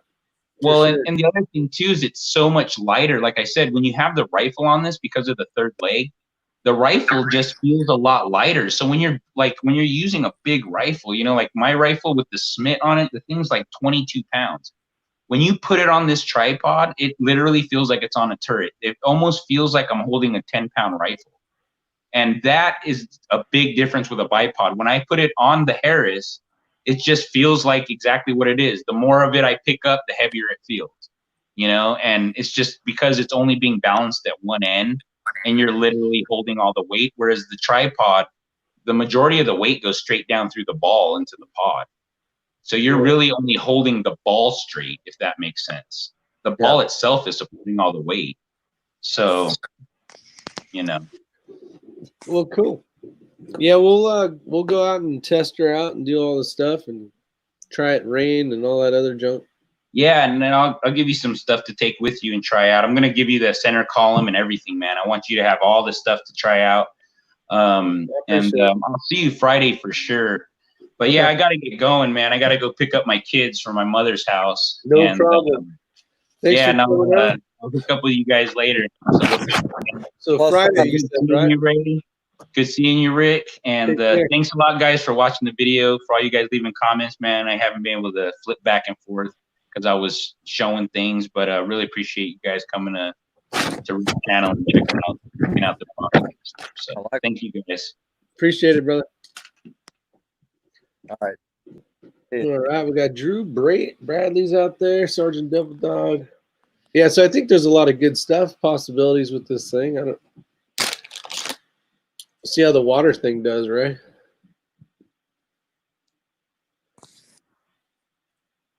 Yeah, I think you'll probably sell a lot of the tripods even to people outside of the shooting community. People that are just wanting something. I mean, geez, content creator could use those for putting a camera on, you know?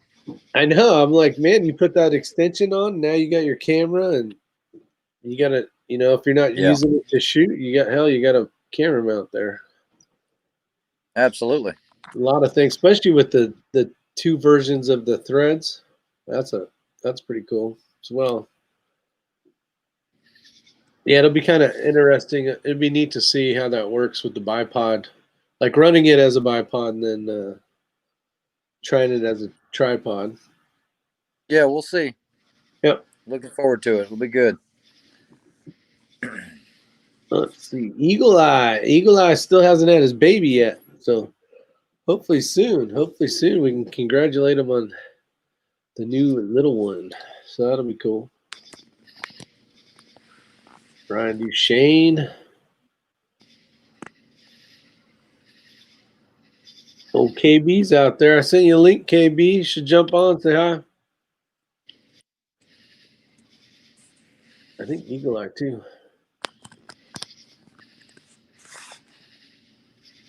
Well, did you get any ammo done? It didn't look like you did much work in there. I did a lot actually. I loaded up 50 rounds. Nice. And yeah, I'm gonna do some more shooting this week, and then, man, you know, all these 3-gun competitions are getting ready to start coming up, and I really don't want to get into 3-gun right now, but whatever. How many 3-gun matches do you have? 2? Yeah, I got 2 sponsored slots, one for Memorial 3-gun, and then the other one for the Pro-Am.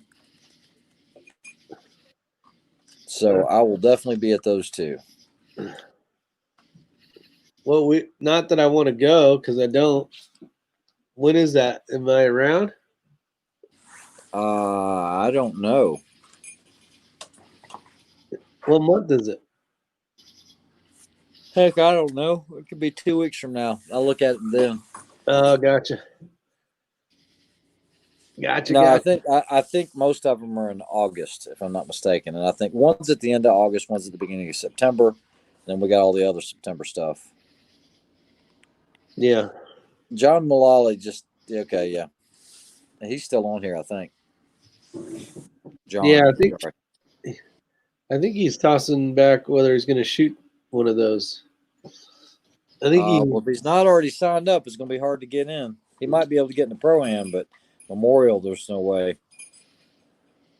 Yeah, that one's been full forever, hasn't it? Isn't that the one that fills up in like 30 minutes? Yeah, or less. Let's see. Eagle Eye and hit a golf ball 600 yards. That's a good shot. That is a good shot. Yeah, 1.5 inch target at 600 yards. That's smoking Quarter it. MOA. That's actually going to be less than a quarter MOA, isn't it? Or is it? No, it'd be quarter. It's exactly a quarter. Not. It's going to be. Hold on. 30/60ths, Rick. 31/20ths. Oh shit! You're just getting me on this stuff, aren't you? What's up, Robert? Warren, how you doing, buddy? 8.5. 600 and 1.5 inch ball. Yeah, I don't know. It's a good damn shot. I'm signed up at Memorial, but I'm getting busy. Get your ass in here, KB. Tell me a story. Yeah. So KB got on it early. You got what? Eagle Eye says challenge.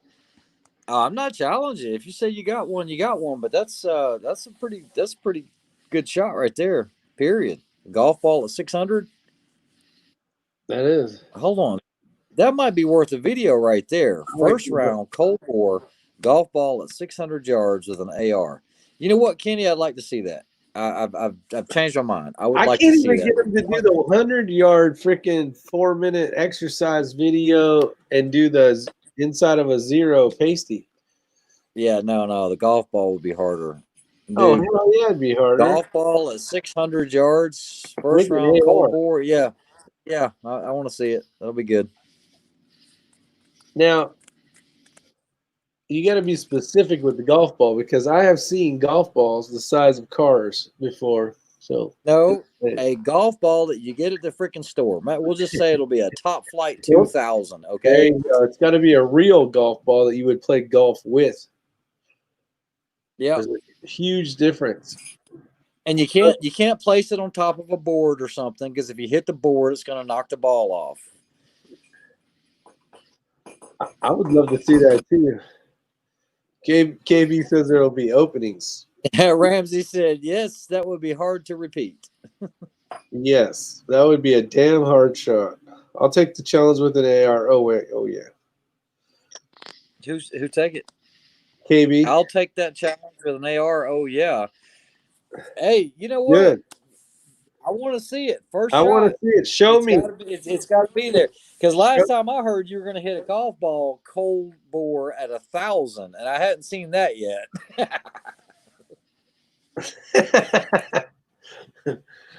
Show me the video.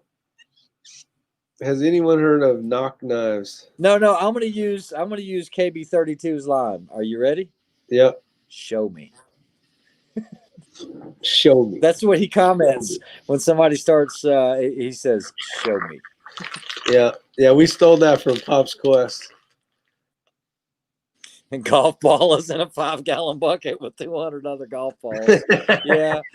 See, I like Jerry's style. Jerry's got some style there. See, that's the thing is I'm like, I could hit a golf ball because I would find one that's 36 inches. And Rick, think about it. Okay, so that 600-yard steel at an Old Fort is the smallest one out there, and it's still 6 times larger than a golf ball.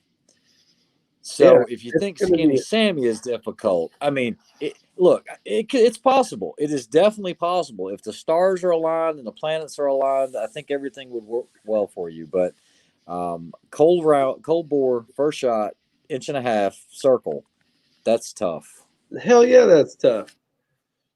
Well, Robert's asking where I've seen this golf ball, and I think if you go to like those amusement parks, like where they do the pitch and putt stuff or mini golf or whatever it's called, they got the buildings that look like a big golf ball. Like, I'd be dragging one of those out there.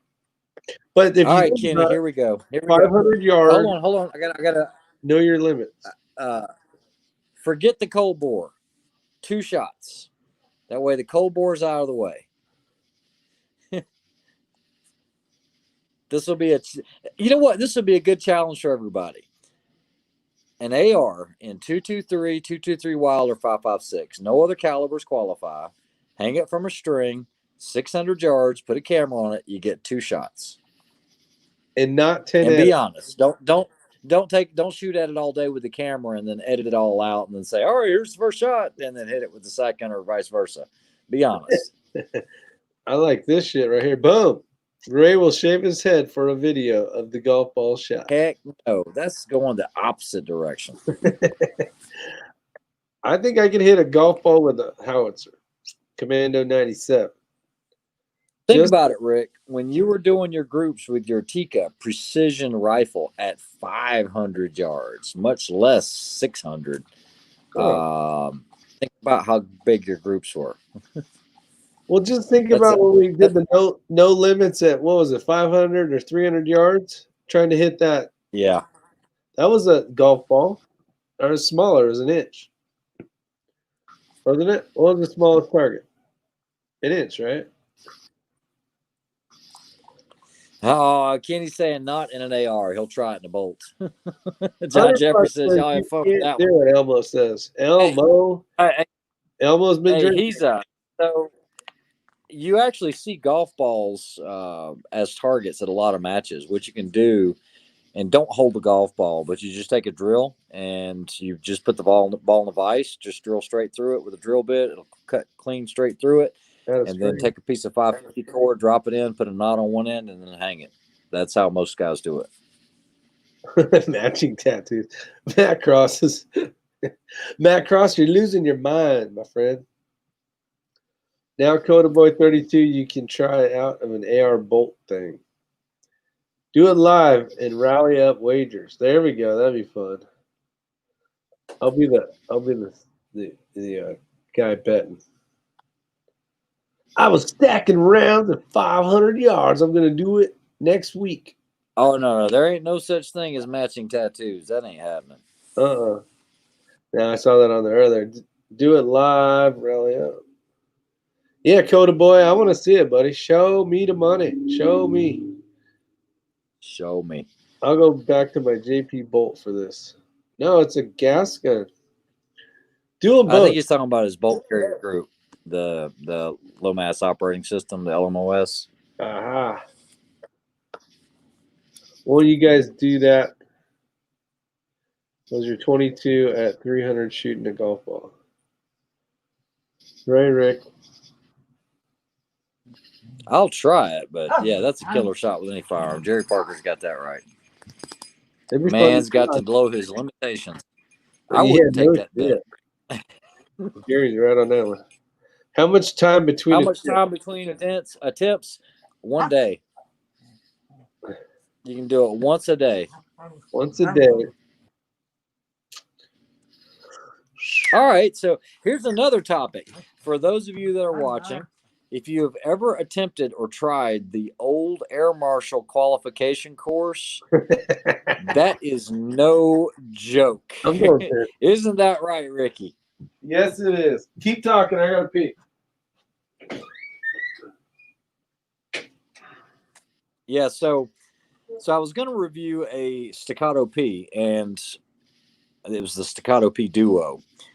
And we had set up the Air Marshal course, the old one, and the old Air Marshal course is it is no joke. It's one of the hardest courses, but at the same time, if you can do it, it really shows that you're pretty proficient with carrying a concealed handgun as far as the par times and everything else. You essentially need some FBIQ targets, but you can use like a USPSA target with the rectangle in the middle. Rick, have you tried that? Or let's see, KB, have you tried the old Air Marshal course? And basically what it is like you have a lot of multiple strings where your strings are combined. So on the very first one, from concealed, shirt over, on the buzzer, you have to draw and fire 1 round at 7 yards. You're going to record that time. You're going to put your gun back in the holster. You're going to put your shirt back over, and then it's going to start again, and you'll do 1 round, 7 yards, center mass, and you write your time down. Total combined time for those two is 3.3 seconds. So you have to have an average time of 1.65. That's just to start it. Now, the way the course goes, if you ever fail a par time, you fail the whole course, regardless of your score. So, yeah, we had some people trying it, and most people couldn't get past that part of it. Isn't that right, Rick? It was tough. And another reason why I don't do red dots. Yeah. But yeah, it's a good one. You guys look it up online. It's called the Old Air Marshal course, qualification course. They actually did away with it because of its difficulty. But yeah, take a look at it. It's a fun one to run. I actually made all the par times, but I dropped too many points. The maximum allowed point, it's 150 points maximum and 135 to pass. So anything in the A zone is 5 points. Anything in the C zone is 2 points. Nothing else counts. Headshots don't count. Nothing else counts. So you can only drop 15 points, and that racks up very quickly, guys, with the times. Yeah, and if you break the line, right, it's the smaller one. Yeah. No, but I shot with many air marshals, and there's a lot of sitting shooting. Yeah, that might be the newer one. We're talking about the old air marshal qualification course. Just look it up, KB. Try to run. Good one. This is the. Am I still muted? What is? No, if you want it, are you getting any echo tonight? You talk. As long as we don't talk, you're good. Go. No, what the one they were doing is that you had to be sitting still, and you actually had to go outside while you're sitting down the aisle. All right. Yeah. So I haven't seen the new one. I have seen the old one. I did hear that it was pretty damn tough. I tried the one, but I did it with a red dot, so I automatically couldn't find it fast enough. So it's like instantly I'm screwed. So, but Ray did a damn good job, but he dropped a couple. So, yeah, my audio sucks for some reason.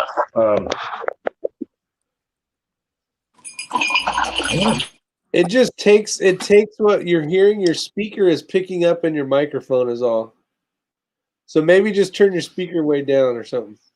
I wonder if it's something on my phone or I don't know. Let's do that. I got to go to bed here in a minute anyway. Yeah, we're going to shut this down. All right. Well, I'm going to jump off of here. We had a pretty good day today. I got to shoot some really cool rounds at some backpack soft armor level 3A. The hell? I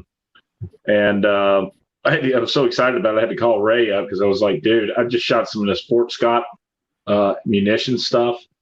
And I did finally get a hold of them. Matter of fact, 1,350 feet per second is what that stuff gets.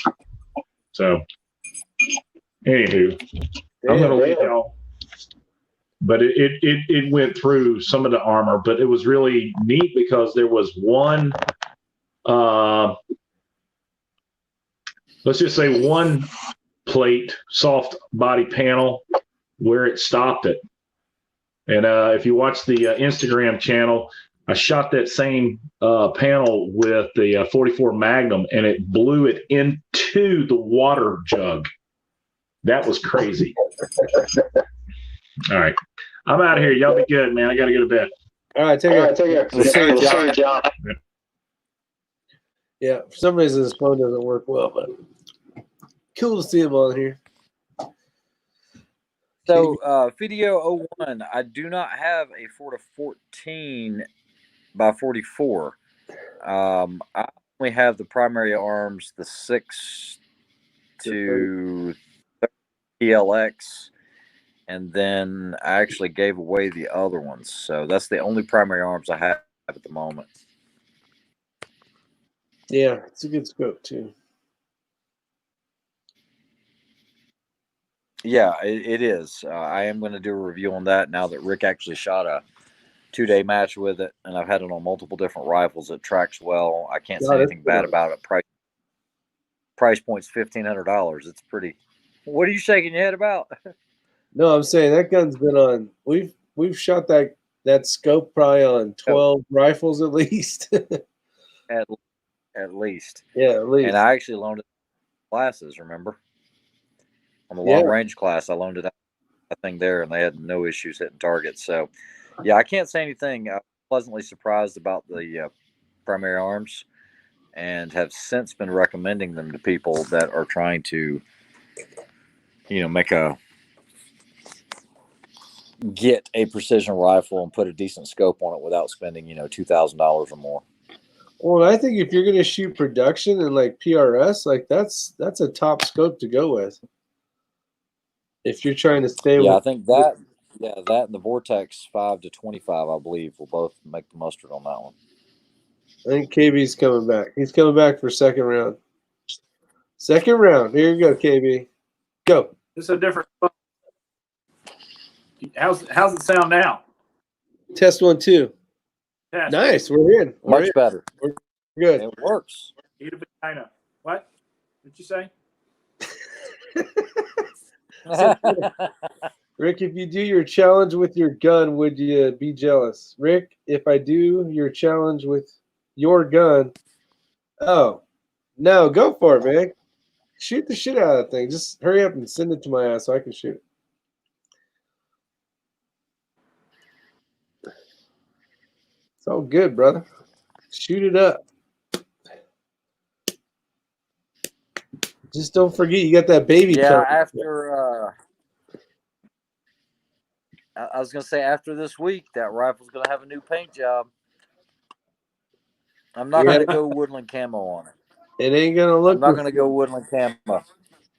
Oh, no, I'm gonna do Ellis. I'm gonna do a dark gray camo on it. Ooh. Almost like an urban camo with no white. That's cool. I was gonna say you should throw some girl color in there. If you want me to bring some stencils up with me, I've got those. No, I've got it all taken care of. Thank you, though. I appreciate it. We're cutting those tomorrow. We got a plotter, just done. And it's just finding time. It's been busy. I shipped every open order on the suppressors for this week, and those things are moving like hotcakes. And I'm going to introduce olive drab or like a woodland green. I'm going to do 10 of those, and so there will be a couple of those out in the wild. We'll see how that does. Those are going to be the unicorns.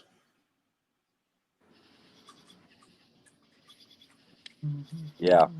Joaquin, yes, the primary arms is the one that Sam has on the Remington. That's actually who I gave it to. Like I said, I had it, but I gave it away. So he needed one, and it worked well for him. Yeah, that is true. Yep. Razor Gen 2, 4.5 to 27, dropping to 16. Mike 21 STI. I really like those. Man, I am looking for. I think.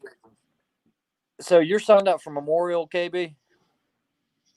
I'm signed up. According to the guys I talked to out there at Carolina 3 Gun, he said that usually they got about 30 or 40 people to drop out like a couple weeks before. I don't even remember what the date is on the thing. Okay.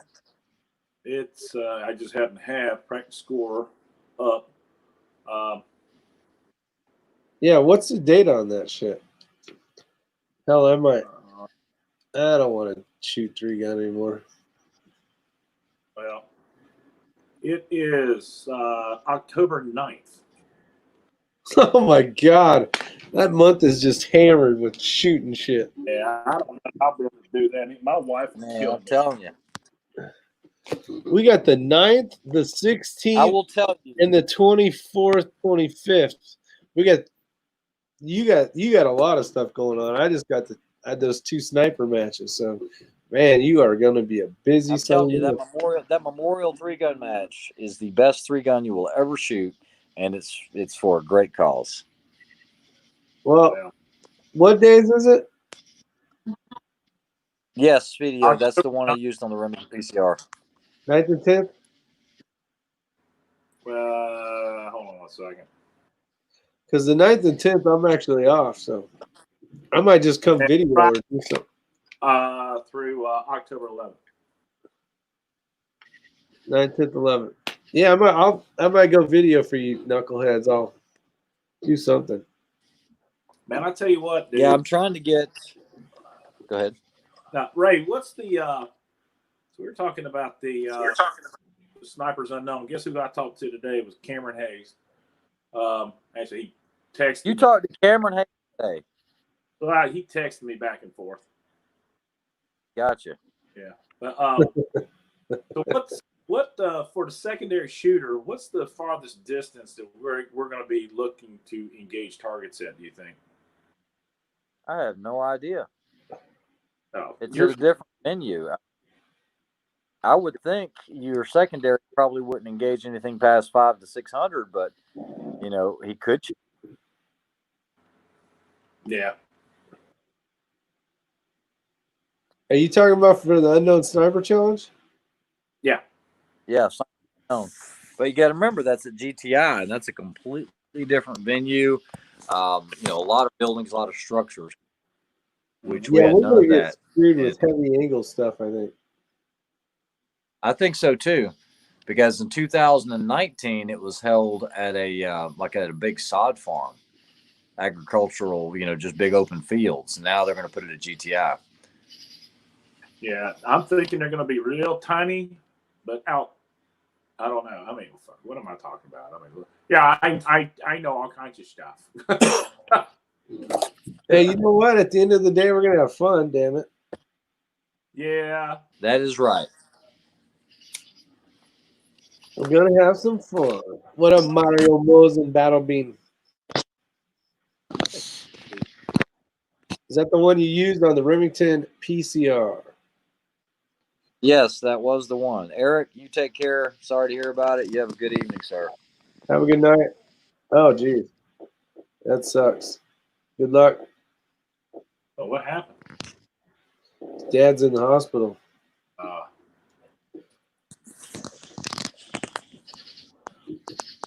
So this golf ball thing, Mr. KB, show me the money. When are you gonna try to attempt this magicness? I'll do it next week. Nice. I like that. I'll do it next week. Not I'm going to try it next week. He's like, I'm going to do it next week. Hey, with the magic of editing, shit. You damn right. He could do it without even shooting a gun. All of a sudden, you just see him with the rifle, and then all of a sudden, the ball moves. No gun fired. Boom. Good to go, man. We're fine. At 25 yards. And so that's camera filter bullshit that Coda Boy's got. Well, the problem is that you can hear the sound. Well, no, I can do that too. Never mind. Yeah, you can make it sound like a 3,000-yard shot. You're like, then you. Well, you hear the report that comes back when you hit the steel. Well, now for a golf ball, it won't be. You're gonna hit a golf ball though. Yeah, no big deal. No biggie. We got this. We got this. I'm sitting here looking at a bunch of different tripod configurations now after whatever your buddy there, 5D. Why don't you just wait till I get that one, and then we'll have that other one. You can try it out. All right. You know what? I've actually seen a couple of people use tripods, the small tripods, as opposed to a bipod on a bench. And I'm just trying to, in my mind, I'm trying to think. So we use this competition what is the advantage? Where would I putting it on an Arca rail is no big deal. And would that be considered my tripod / bipod, or can I just use that as a single and put the bipod on the front of it just in case I need it, and I can disconnect that thing? I'm looking at something right now. It's about $400.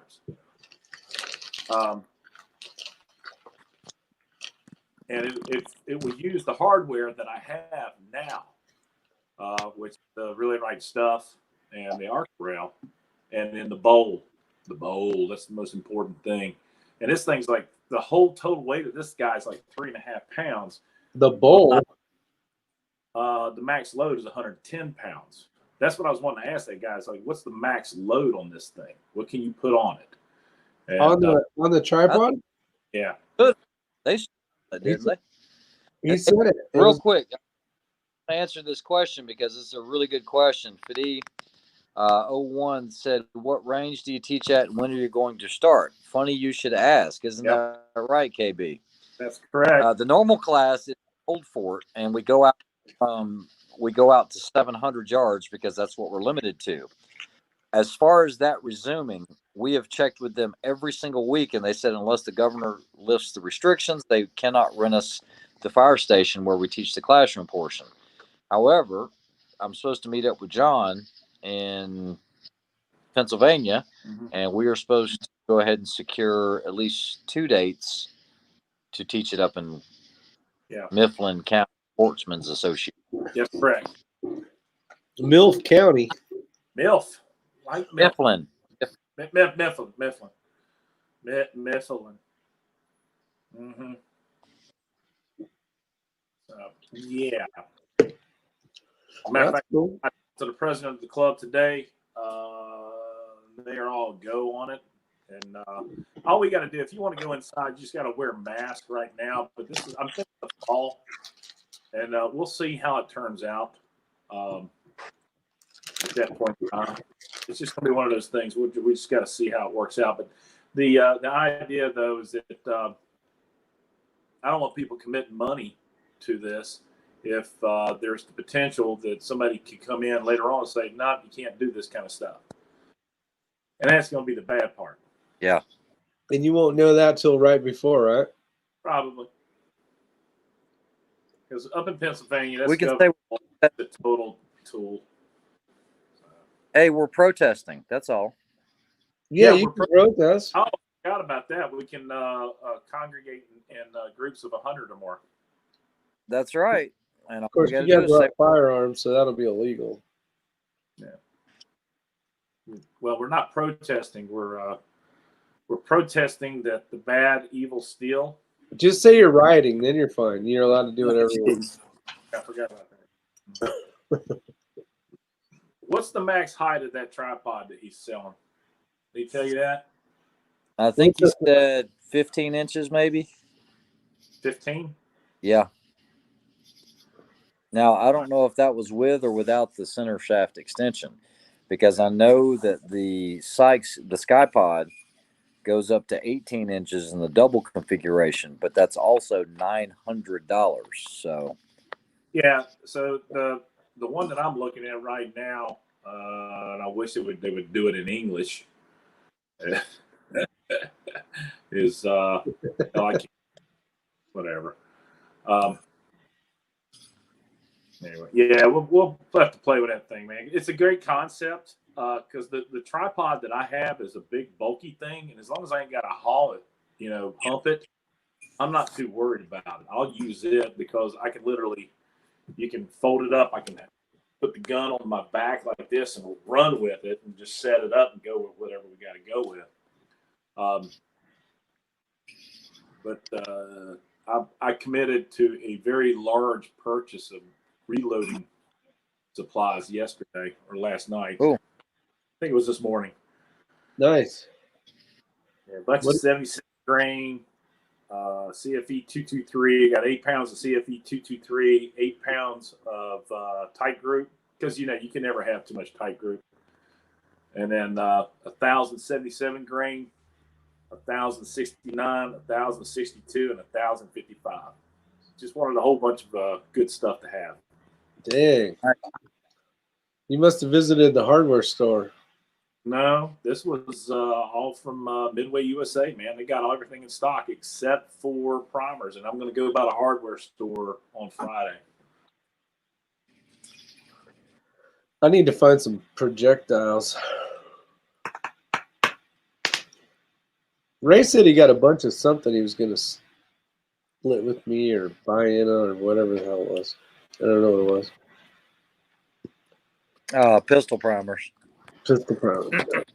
It was Pistol primer, somebody. Huh? What's that? What up, Blue Healer? 260. We're getting out of here. I got this much tea left, so you guys should tell us your final thoughts, and we're gonna ski-daddle.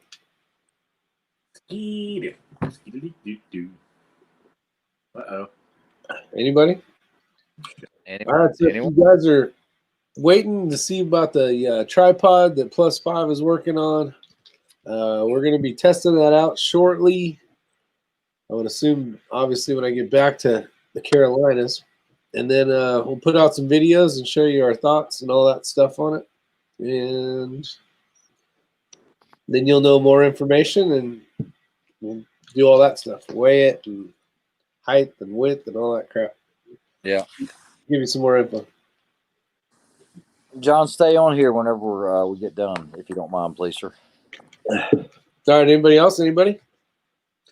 Need your 6mm Creedmoor load, Rick, to try out on your rifle. Eagle Eye, let's just go ahead and go with 41 and work it up to 41.5 grains of H4350 over, I don't know if you have the burger as a start. That'll be good. Night Commando, Tim Davis, Matt Cross, Jerry Parker, Eagle Eye Shooting,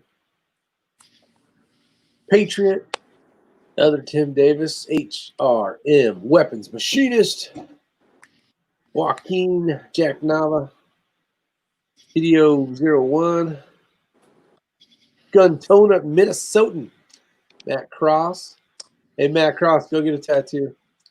Drew Bradley and Sergeant Devil Dog, Mario Mosen, Eric, and Robert Warren, Mike 21 STI, Richard Hedges, Jerry Parker, and that's as far as I'm going to go up. So I appreciate everybody showing up. Thanks. And Hoots out there, Mano018, Elmo out there. All right, you guys have a great night. See you. Stay safe. See ya. And we'll talk to you.